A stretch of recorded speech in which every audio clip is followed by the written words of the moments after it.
Hi, my name is Dani Ferreira Amaro. I'm a sound artist, multi-disciplinary, based out of Miami, Florida.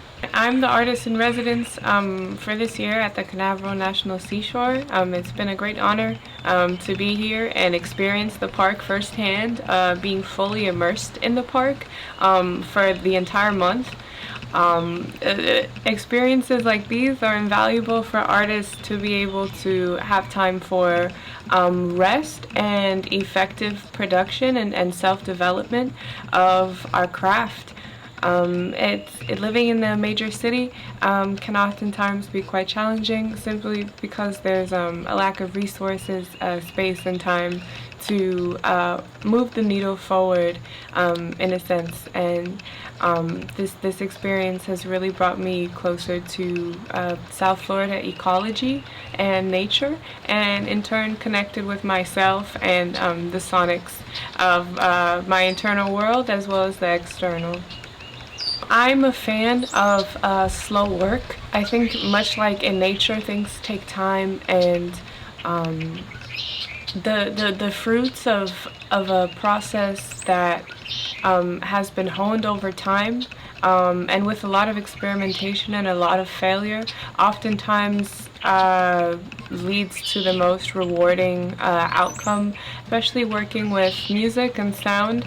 These are sort of intangible mediums, so being able to play with space and time, using sound as that tool, music making as that tool, is invaluable towards the process of making work. In my formative years, I was a trained jazz musician and vocalist, composer. So I really feel like jazz mirrors nature in a way that is almost unparalleled to another medium for myself. Jazz is built on the foundations of improvisations and expertise, so building those skills through time, just like a process-based effort, and in the moment, kind of releasing it all at once, methodically and intentionally, to be able to produce improvised sounds that gel well with your band or can work in a collaborative setting, right? Because jazz is also a lot about collaboration, and I feel like nature really mirrors that in its ecology, in its biodiversity, and its interdependence. Jazz is inherently interdependent, and also is legacy music, so it takes a lot of honoring who and what came before. And how can we build on that? How can we chop and screw it in a way that can bring forth new sounds and new music? And I feel that nature does the same in our everyday lives. Yeah.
being an artist in resident, I've witnessed sounds unlike anywhere else. Being here in solitude, in a sense of necessary spiritual fortitude and solitude, that it's imperative for one to develop as an artist, as a person, no matter your field, no matter your career.